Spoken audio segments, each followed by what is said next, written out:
성경의 기적 중에서 가장 위대하고 유명한 이야기가 오병이어죠. 근데 오늘 본문은 오병이어와 비슷하지만 그만큼 잘 알려지지 않은 칠병이어의 이야기입니다. 오병이어는 사복음서에 다 기록되어 있지만 칠병이어의 이야기는 마태와 마가복음에만 기록되어 있습니다.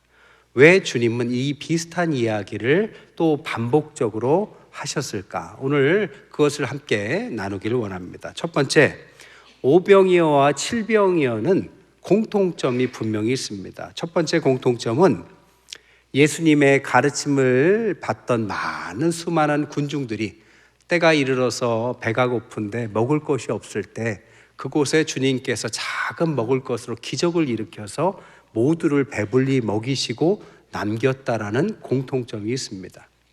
또 하나의 공통점은 뭐냐? 그 두 가지 이야기에 다 공통적으로 네 가지 동사를 사용하고 있다는 것입니다. 첫 번째는 받다, 두 번째는 감사하다, 세 번째는 쪼개다, 네 번째는 주다라는 동사입니다. 다 의미가 있겠죠. 첫 번째 받다는 오늘 5절에 있느냐, 갖고 있느냐의 단어가 원어로는 받았느냐라는 뜻을 갖고 있습니다. 그들이 떡을 갖고 있는 것은 그들이 갖고 있는 소유를 말하는 것이 아니라 하나님께서 주신 것이다라는 의미로 주다라는 의미, 받았다라는 의미로 쓰여졌다라는 것입니다. 여러분, 우리가 받고 사는 모든 것들은 우리의 힘으로 얻은 것이 아니라 하나님께서 주신 줄 믿습니다. 그 믿음이 있는 사람들에게 성경은 청지기 정신을 가지라고 그러죠. 이 청지기 정신은 뭡니까? 자신에게 있는 모든 것이 주인이 따로 있고 주님께서 언젠가 주인 앞에 서게 하면 셈할 것이다. 그러니까 맡긴 것을 잘 선용하는 정신. 그래서 내 거라고 함부로 쓰지 않고 주신 것이니까 소중하게 사용하면서 쓰는 정신은 하나님께서 주신 것을 받았다라는 이 받음의 정신에서부터 시작된다라는 것입니다. 두 번째는 감사하다란 뜻이죠. 6절에 축사하다란 뜻이 원어가 감사하다란 뜻입니다. 가진 것이 얼마나 있느냐에 감사라기보다는 하나님께서 주셨기 때문에 감사하는 것을 말하고 있습니다. 소유, 결국에는 하나님이 주신 내가 갖고 있는 모든 것은 하나님이 주신 것입니다. 그래서 감사로 받는 것이죠. 여러분, 신앙인은 하나님께 감사할 줄 아는 사람들을 말하는 것입니다. 치매에 관한 아주 유명한 실험이 있어요. 오늘날 많은 환자들이 계시죠. 1986년에 고든 스노우든 박사가 치매 실험을 했습니다. 동일한 조건의 사람들로 동일한 환경 속에서 실험을 하기 위해서 누구를 택했느냐? 수녀님들을 택했습니다. 수녀님들은 같은 숙소에서 주무시고 음식도 같이 똑같은 걸 먹고 결혼도 안 하고 출산도 안 하고 술, 담배도 안 하는 동일한 조건의 수녀님들 687명을 대상으로 수십 년간 조사를 했어요. 똑같이 먹고 자고 환경이 똑같은데 누구에게는 치매가 일어나고 누구에게는 일어나지 않는 것을 찾아낸 거죠. 여러분, 기준이 뭐였을까요? 그들에게 동일한 조건을 줬을 때 누가 더 치매에 걸리고 누구는 덜 걸렸을까요? 놀랍게도 이 치매에 주는 영향 요인 중에 가장 큰 것이 뭐냐? 바로 그들이 20대 때 수녀원에 들어왔을 때 썼던 입회, 자기소개서와 관련이 있었다고 합니다.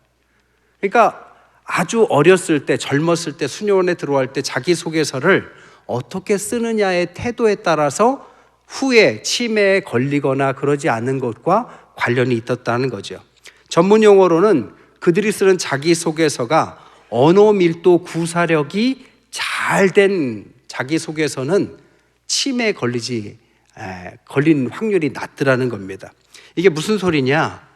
표현을 긍정적으로 쓰고 생동감 있는 언어를 구사하고 특별히 감사의 언어를 쓰는 사람들은 치매에 걸릴 확률이 10% 이하였다고 합니다. 반면 그 언어를 사용할 때 아주 경직된 언어를 쓰고 왜 여기에 지원하게 됐느냐 하니까 첫째, 둘째, 셋째 하면서 어쩔 수 없이 여기까지 올 수밖에 없었다라고 쓴 수녀님들은 80% 이상 치매에 걸린 일이 있었다고 합니다. 결국 중요한 치매와의 관련된 것은 우리 마음 속에 이 생동감 있는 감사의 마음이 있느냐와 관련이 됐다라는 거죠.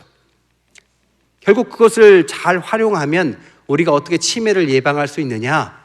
감사의 언어를 사용해야 된다는 거죠.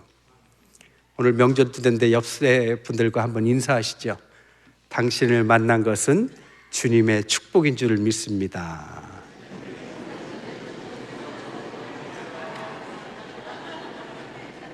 얼마나 생동감이 넘치세요. 이렇게 매번 하면 치매가 크게 예방된다는 것입니다. 세 번째는 뭐냐? 쪼개다입니다. 6절에 보니까 떼다라는 단어가 원어가 쪼개다라는 뜻을 갖고 있습니다. 여러분, 받은 것을 주님께서 주셨다라고 믿는다면 그것을 감사함으로써 쪼갤 줄 알아야 합니다. 예수님도 받으시고 감사하시고 쪼개셨다면 이 쪼갠다라는 것은 주님의 뜻이라고 볼 수 있죠. 쪼개지 못하는 사람들은 받은 것만 감사할 뿐이지 주님의 뜻을 모르는 사람이 되는 거죠. 그리고 네 번째가 주다입니다. 즉 쪼갰다면 그 다음에 나눠주는 거죠. 저희 교회에서도 많은 나눔을 해요. 저희 카페에서 1년 동안에 여러분이 음료수 많이 팔아주시면 그것으로 올해도 교회 밖에 지역사회로만 거의 썼습니다.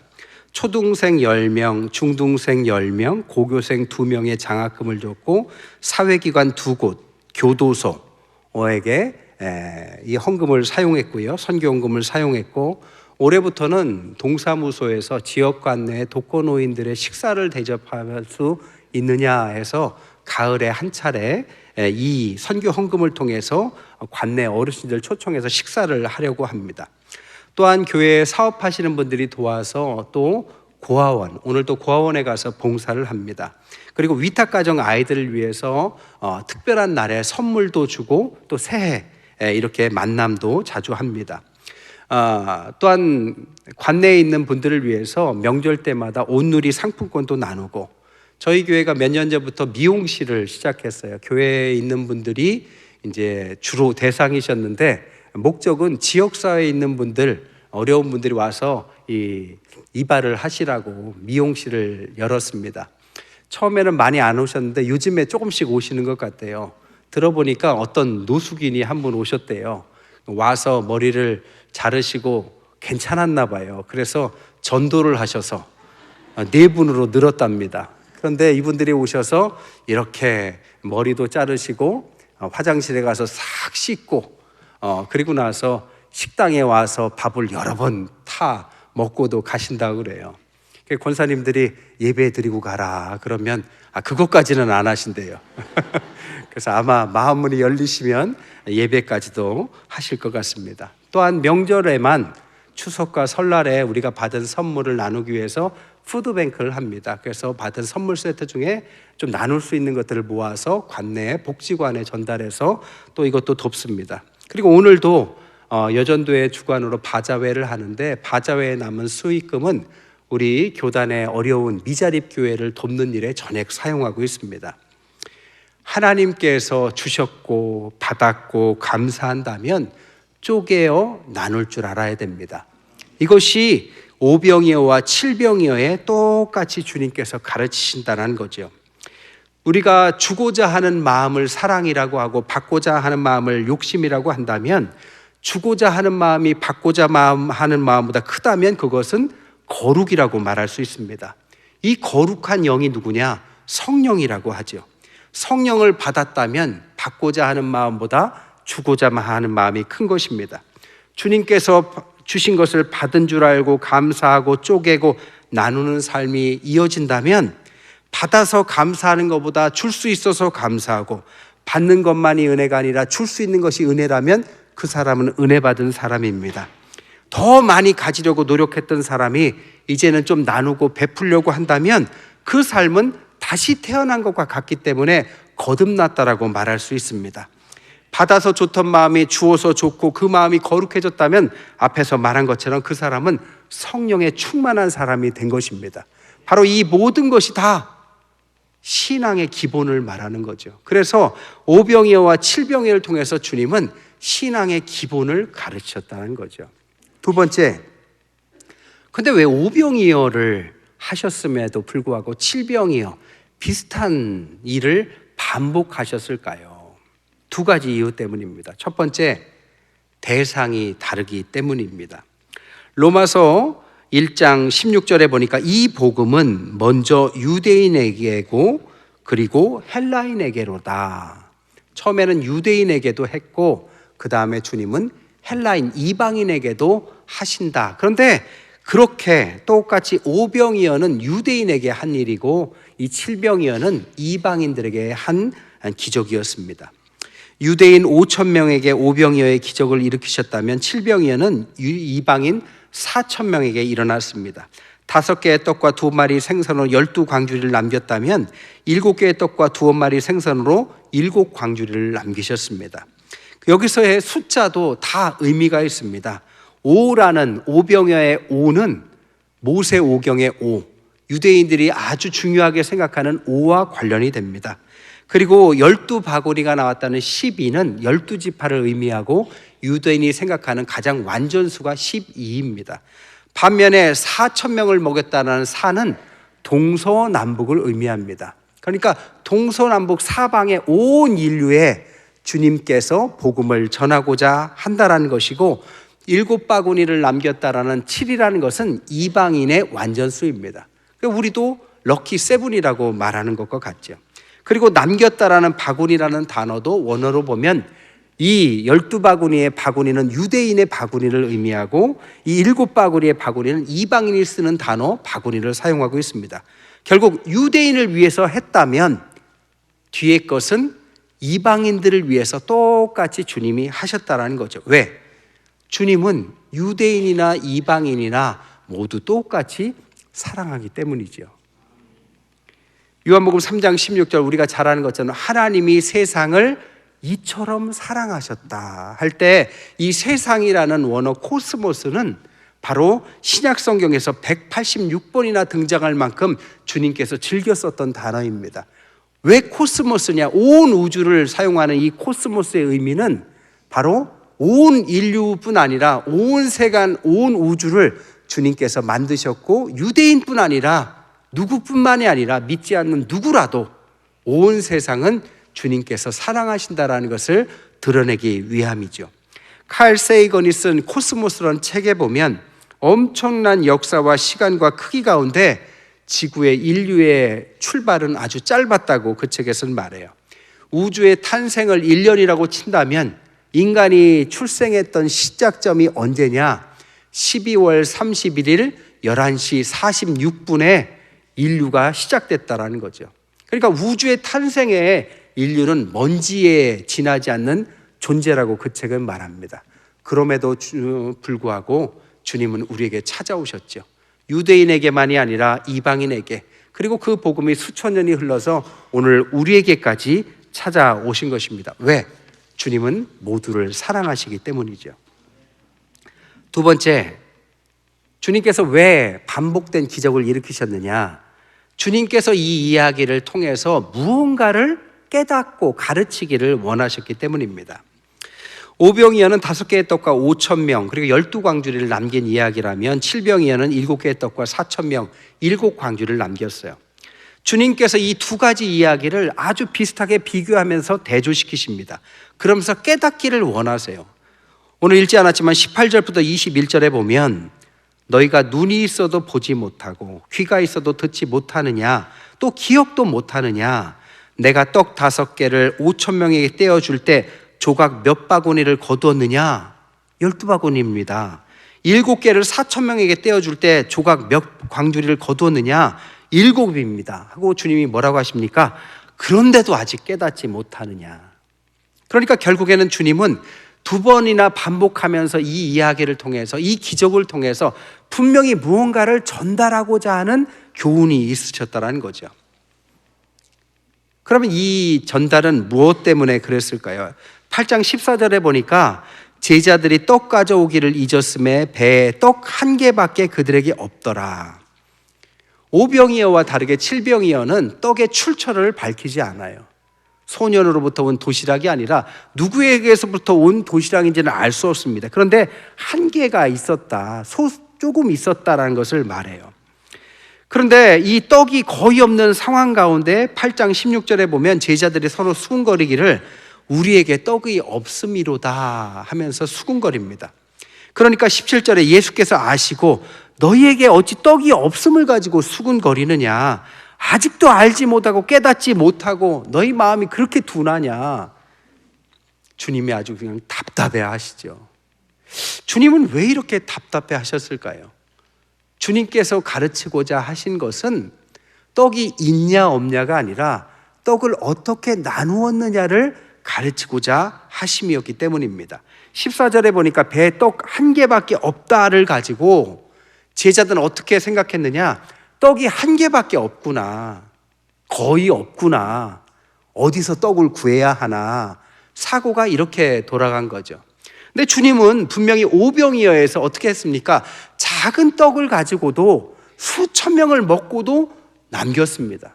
그렇다면 이번에 떡이 아예 없는 것도 아니고 조금 있다면 분명히 그런 기적을 똑같이 일으키시고 나눌 수 있는 주님인 것을 알면서도 다시 세상적인 사고로 돌아간 거죠. 주님의 관점은 가만히 보면 더 면밀하게 알 수 있습니다. 오병이어는 떡이 5개밖에 없었는데 5천 명을 나눴습니다. 그리고 12바구니가 남았어요. 그런데 오늘은 떡이 7개나 있었어요. 떡이 더 많았습니다. 그런데 4천 명을 나눴습니다. 5천 명보다 작았어요. 그리고 어떻게 해요? 더 적게 나눴으면 더 많이 남아야 되는데 7바구니밖에 남지 않았다라는 거죠.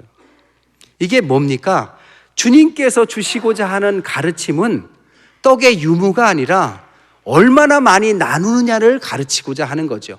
많이 나눌수록 그 나눔이 하나님의 나라에서는 더 많이 남게 되는 원리를 가르치고자 하는데, 이 사람들은 아직도 세상적인 방법으로 떡이 없고 부족하고 어디서 사와야 되고 이런 것밖에 생각이 없는 거죠. 구공래라는 어떤 분이 계셨어요. 남편하고 사업을 하다가 사업이 실패를 해요. 그러니까 남편하고 같이 아주 서울의 외진 곳으로 반값 싼 지하방으로 이사를 합니다. 거기에서 이제 노점상을 시작했어요. 그런데 엎친 데 덮친 격으로 남편이 간암이 걸립니다.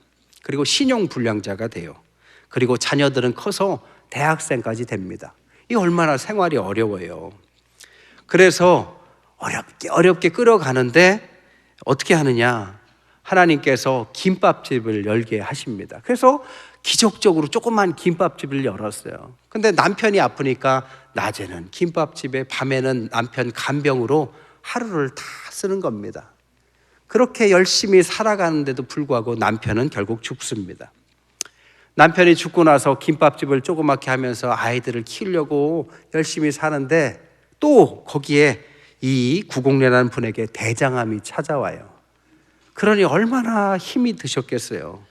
서러움에 눈물이 나더래요. 그래서 나는 왜 이렇게 박복한가?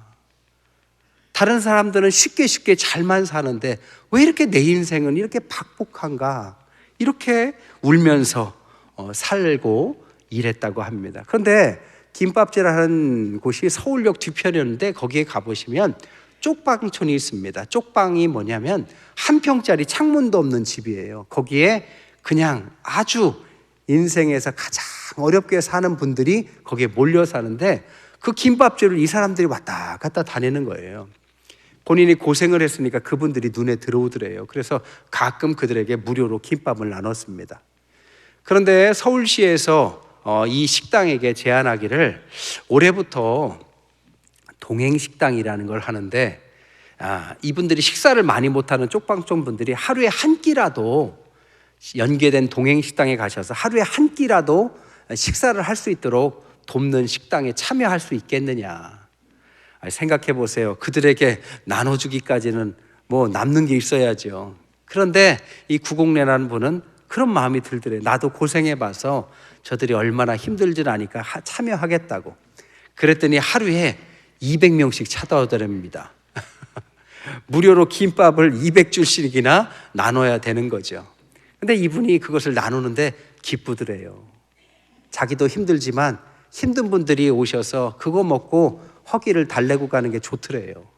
그래서 기쁨을 나눴더니 그분들이 처음에는 쭈삣쭈삣 오더니 이제는 마음 열고 찾아오더랍니다. 찾아오면서 말도 걸고 얘기도 하고 하다 보니까 사랑방이 되더래요. 그래서 집에 없는 분들이라고 해도 뭐가 생기면 갖다 주는 겁니다. 바나나도 갖다 주고 사탕도 갖다 주고, 그러면 그걸 가지고 또 새로운 분들이 오면 그걸 또 나누고, 그러다 보니까 여기가 아주 그 마을의 명소가 되고, 여기 가서 사람들이 웃음꽃을 피고 얼굴이 밝아지고 어렵게 살지만 그래도 어려움을 나누는 복된 곳이 됐다라는 것입니다. 이 구공래라는 분이 그래서 이렇게 말씀하셨어요. 누구에게나 힘든 날은 있다. 그럴 때 밥 한 끼 나누는 것이 자기는 중요하다고 생각한다.